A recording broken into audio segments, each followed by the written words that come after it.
Once again, we gathered here in our Legally Speaking show. This is a show that enlightens, informs, and educates you on different aspects of the law in relation to our normal programming of our activities. Welcome on board. Today, I am joined by James Nyaga Njeru, an advocate of the High Court of Kenya, 5 years practicing, and we are here to state and help each other understand the true meaning of defilement and rape. What should we know? What should we consider? If you've gone through such situation, where did you go wrong, or what were you supposed to do that you didn't do? Maybe your case never got to a point where you wanted it to get. So what were those things that you fell short of? Welcome on board. 22914 is our SMS line. Facebook page Mwangaza TV, and you can easily follow us on our YouTube channel Mwangaza TV Kenya. Wherever you are watching us from, we welcome you to get on board. And maybe there is an issue, a legal issue that you want us to address, kindly reach out to me on my Facebook page, Celestine Waka.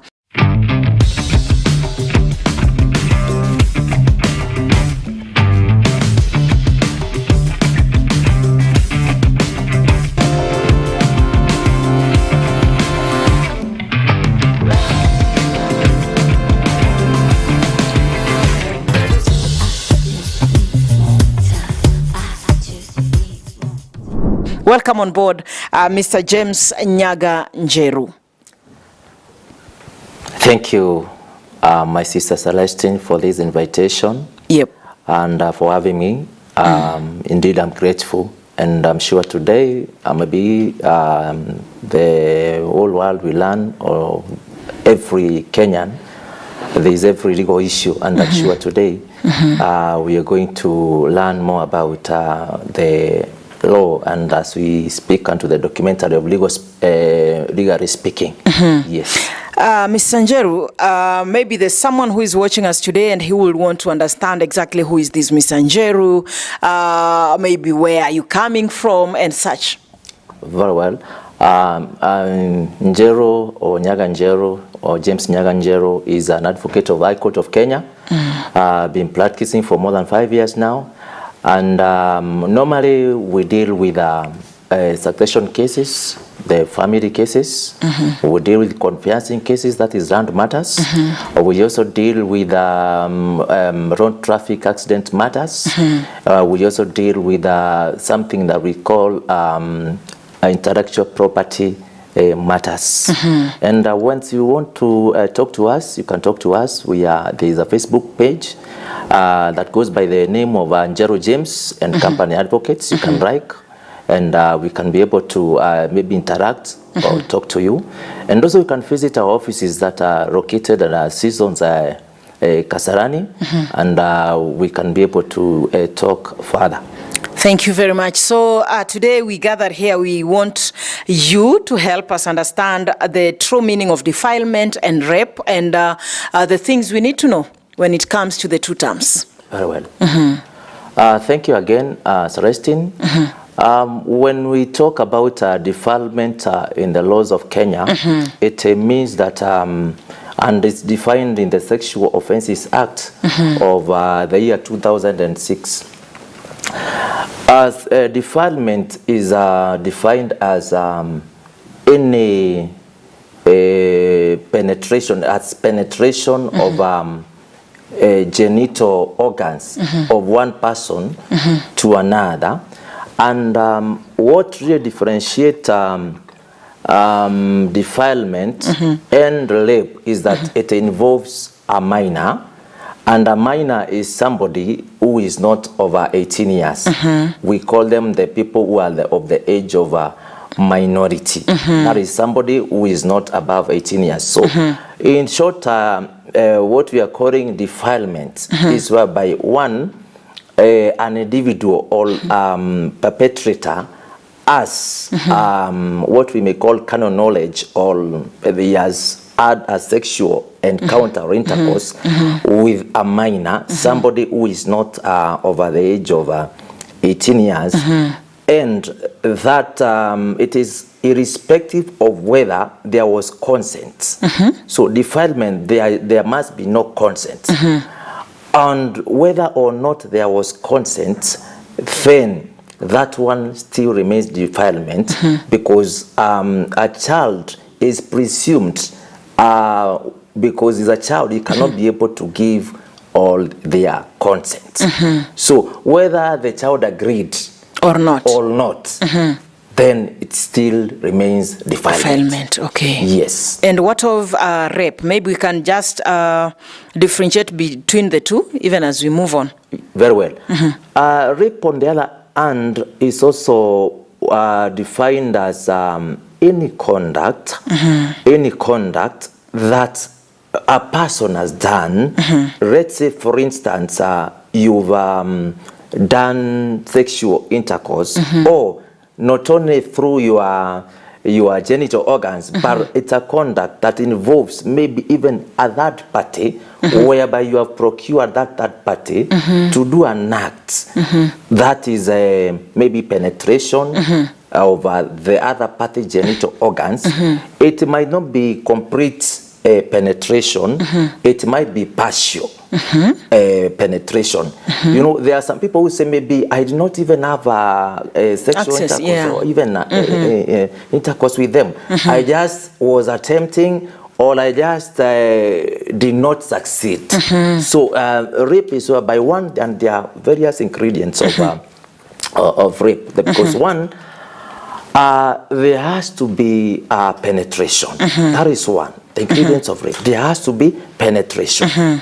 And the second ingredient that the court looks at is that there was no consent. You did not have the permission to engage in such act. And whether that permission, the court continues to, the act continues to say, where that consent, yes, it was given initially, but before that it was withdrawn. From that moment where it is withdrawn, then there is no consent from that point onwards. Okay. Yes. Okay. So the ingredients are one, there is penetration, and there is no consent on the part of the act that is being done to the other party. Yes. 22914 is our SMS line. We want to look at the categories of sentencing because we might have someone who has defiled a minor, and someone else is being accused of rape. So what are the categories of sentencing? Very well. I may say, when it comes to defilement, and as we've said, that defilement is an act that involves a minor. The law is very clear that when it comes to the offense of defilement, it is normally something we call a felony. A felony is an offense that is of a serious matter, as opposed to something we call a misdemeanor. A misdemeanor is an offense that is not of that grave, of a grave matter. And when we say about defilement, when it comes to sentencing, there are various parameters or issues that are really the court looks at. One is the age of the child.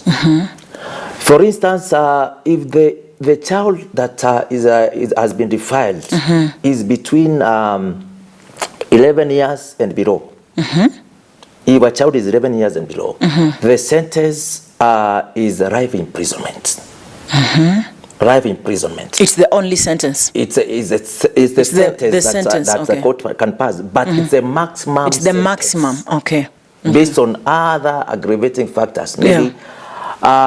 So, for any child that is between 12 to 15 years of age, the maximum sentence it is 20 years. Okay. But where there are other factors that maybe goes to the culpability of the perpetrator, the same can be enhanced to life imprisonment. Okay. If at all it's the perpetrator of that act, there are maybe some conducts that he or she did that really court can say that this one was more like there was the intention to do the act, and there was no something I call remorse, then based on other factors and the circumstance, the same can be announced still to life imprisonment. Okay.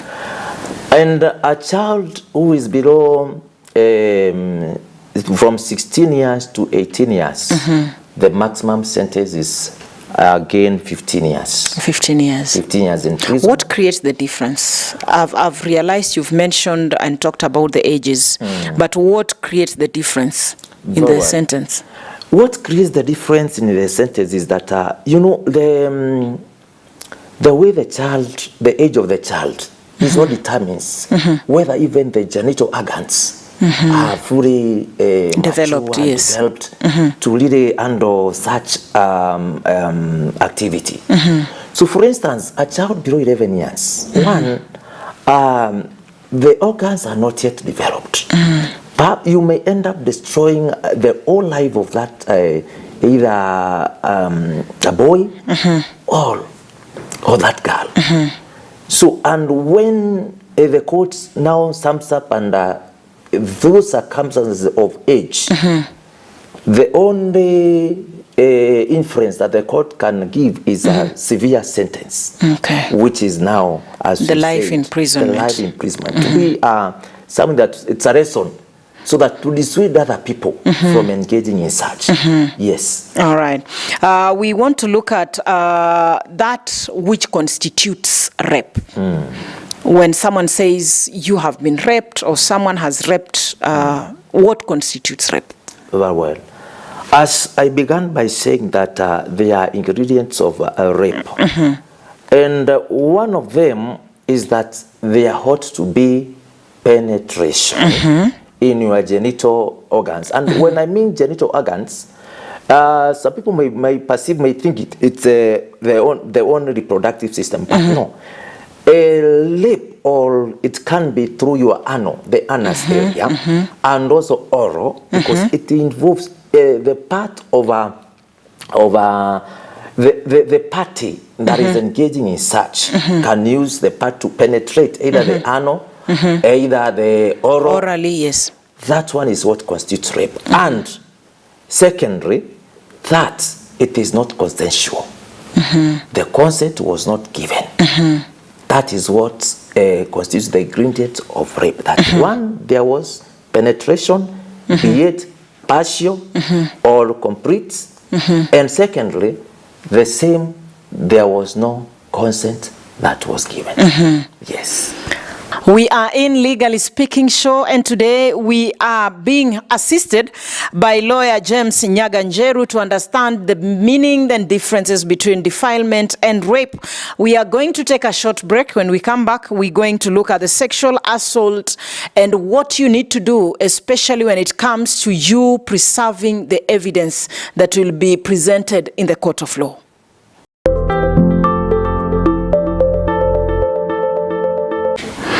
Welcome back. We are still in our Legally Speaking Show, a show that enlightens, it educates you, and opens your eyes to know and view law as it is. In studio today, I have James Nyaga-Njeru, an advocate of the High Court of Kenya, as he had explained in his introduction. He has been serving for the past 5 years and beyond, and he's here to help us understand this. Before we went for a break, we were actually looking at the differences between defilement and rape.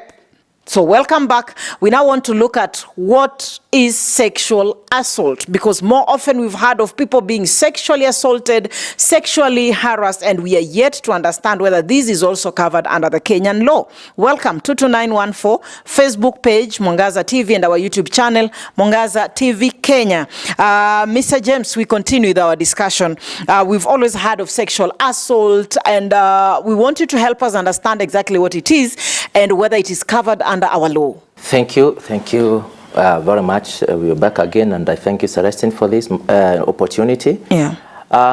What it means by sexual assault, as defined by Section 5 of Sexual Offences Act 2006, to break it down is whereby there is penetration of either one through what we call the genital organs of somebody else, or through an object.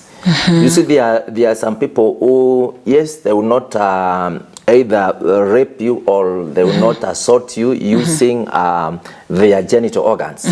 Some of them use their hands, their finger. Some of them use apparatus or objects. We've had instances where some things have been inserted into the genitalia of somebody. And all manner of things have been done. So that is what we call a sexual assault, whereby, yes, there is a penetration of the genitalia of somebody, but it can be through either any part of the body or through any object. Yes, that is what is defined as sexual assault. And by this sexual assault, it's whereby those are the ingredients. When one has done a sexual assault, it's an offense, which is also through that sexual assault, you can be sentenced to 10 years in prison, and the same can be enhanced to life imprisonment, depending on also the circumstances. Yes, that is what constitutes a sexual assault. Yes. How do I prove that indeed I was sexually assaulted? Very well. The way to, as I normally say, because there are so many people who have come to us to report the same, or have gone even to the police station to report the sexual assault, and they've done something we call a delay. Okay. They have maybe come to report the same after a week. What is very important in these rape and defilement cases is how the evidence and is collected and in what duration. So how soon should I? How soon the same is corrected is what really matters. For instance, when somebody is defiled, what I normally advise, and I would advise to all and sundry, that the raiment or the clothes that you still wearing when the same was happening, don't change the clothes. That is why. When you've been defiled, then rush to the hospital immediately. When you rush to the hospital, then a doctor will examine you. Because when you're raped, there are some things like the semen. Yes.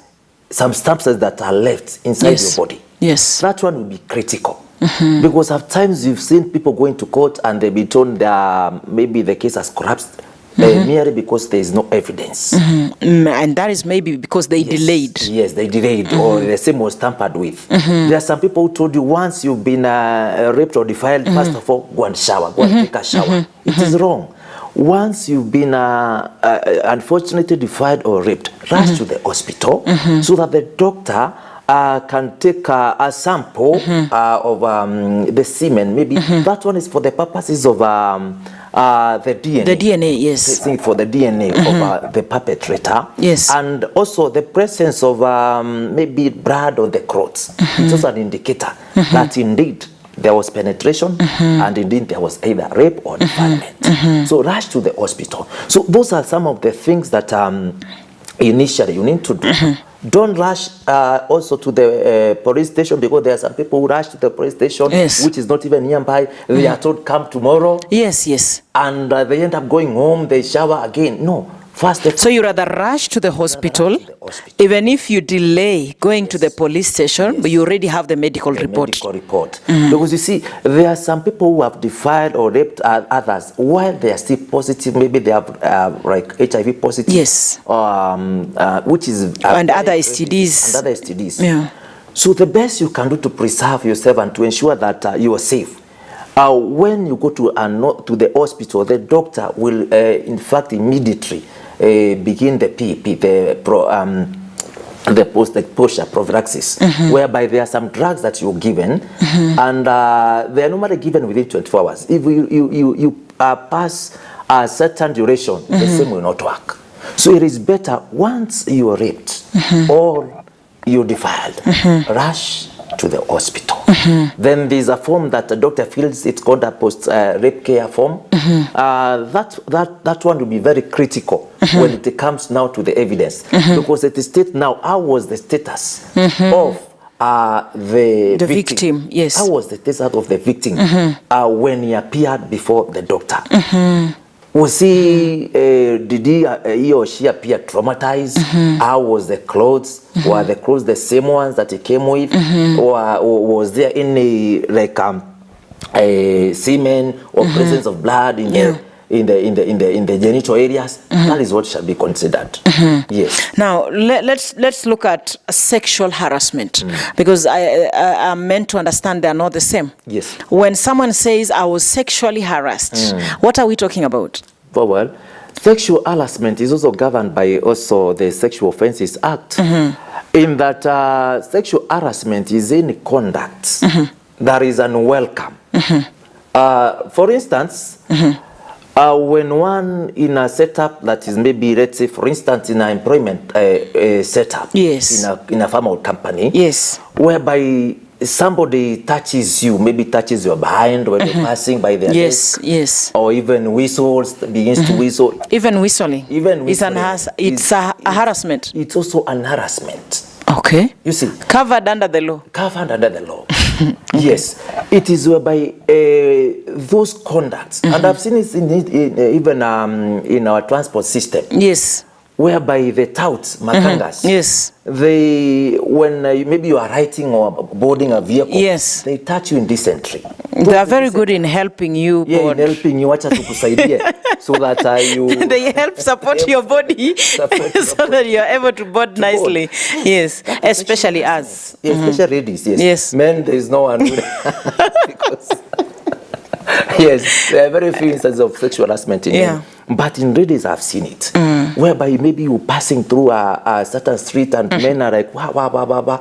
Yeah, the way they see you behind. Yes. And they make, they actually make nasty comments. Nasty comments. Yes. That is sexual harassment. Okay. Yes. And once it's in every organization. Yeah. Or every company is supposed to have a sexual harassment policy. Whereby now, if you have employed more than 15 employees, you need to have this policy in place. And the same is the one that guides, in case of sexual harassment, who to report to are the authorities, and in case they need to be escalated to the authorities, there are those what happens.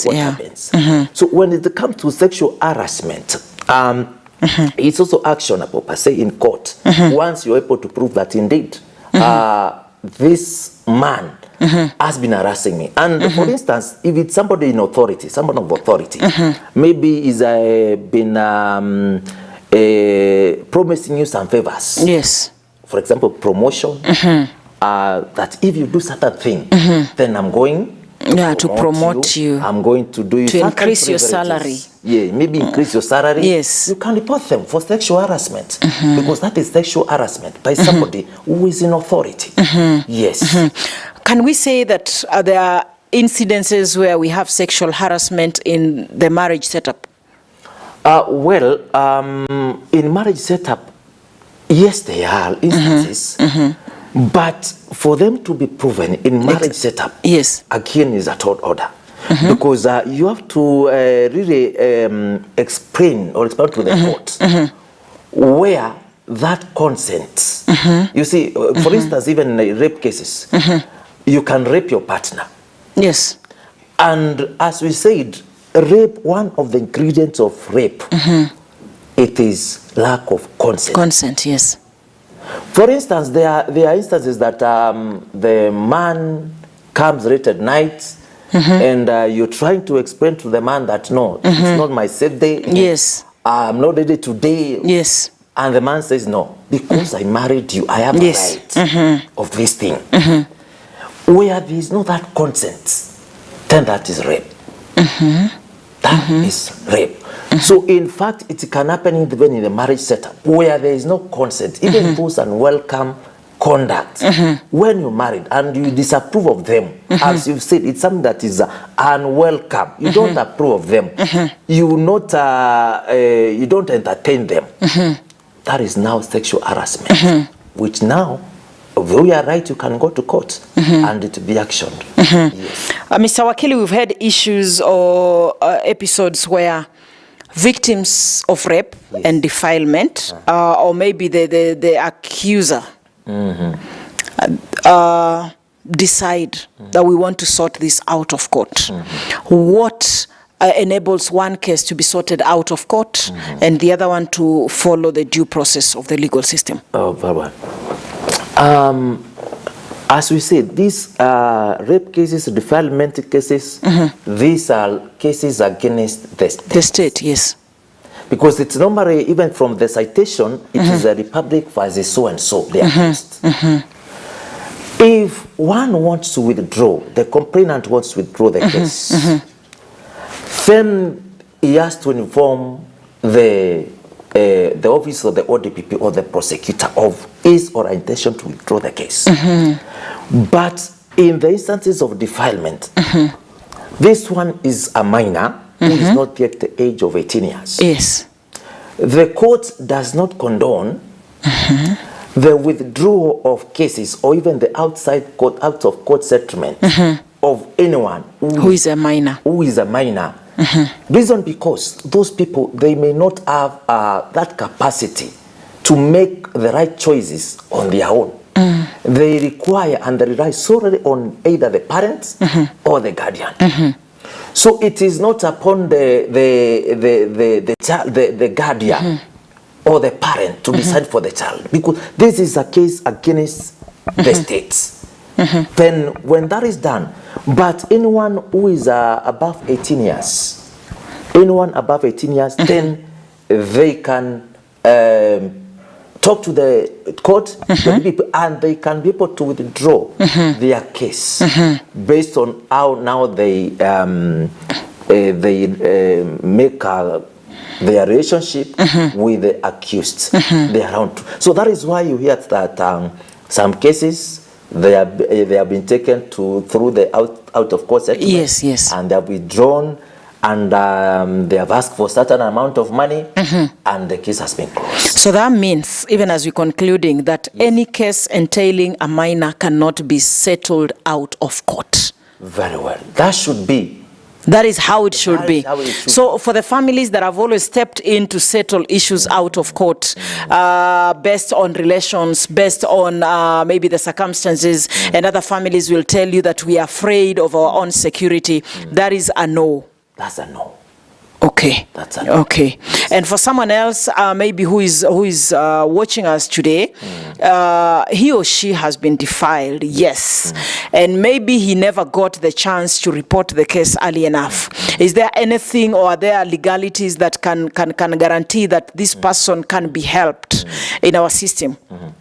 Very well. As I said before, the earlier the better, the sooner the better. But if it happened, and there are those that are habitual rape and defilement. There are those that through maybe there's somebody of authority or somebody, let's say for instance, a parent, a guardian, a step brother, a step dad, they have continually raped or defiled. Then there's no redress in criminal cases. Okay. Provided there is that harm. Okay. That wrong that has been done, then you can still go to court and say, yes, I was raped on this and this day, and I was afraid because either I was threatened that if I report this, then certain things will be done to me. Okay. So you go report the case, and now the prosecution will investigate the case based on now the circumstances that led to the same. So you don't have to keep quiet. You need to shout out. This also applies to those who've been abducted and continually raped and maybe held up away from the masses. Yes. And maybe they're released when it is too late for the medical. Yes, for any, maybe they have even medical evidence. There's no evidence, but you can really, for instance, if it's somebody, a minor, and he's been confined to a certain room for maybe a week, because there are some school children who have been locked in other people's houses, the houses for days or for months, and now there is no evidence at all that this person either he was raped or anything. But the mere fact to the circumstances that you were in that man's and you are being confined. And you're a minor. And you're minor. Then that is also an inference that can be made. Yes, there was rape here. And when they go and examine your genitalia organs, and they see that, yes, the amen. Yes. Maybe there is also, it's been broken. Then they can see and infer that, there was rape or defilement. Thank you so much, Mr. Wakili, for your time. May the Lord bless you and do you well. For those who are watching, maybe someone would have a case and he or she would want to reach out and talk to you. Kindly give us your contact details. Well, as I said before, my office is here in Kasarani Seasons. You can just walk in there. A house called Joamu 3 House, that's where we are, 2nd floor. And also you can have our email, that is jerojames&companyadvocates@gmail.com. And also our cell phone numbers, it is 0725-697-582, 0725-697-582, or 0735-020-320. Those are our numbers. Thank you. We have come to the end of our show tonight. Thank you so much for joining us. Remember to always follow us up. If you ever missed any of the episodes that we've already tackled, they are available on our YouTube channel, Mwangaza TV Kenya. Make sure that you're following us. And you can also make a request in regards to what topics you will want us covered. You will want them covered under this show. Remember that we are here to enlighten you. We are here to help you know that which you thought you knew or that which you knew, but you knew it wrongly. My name is Celestine Waka the Favored.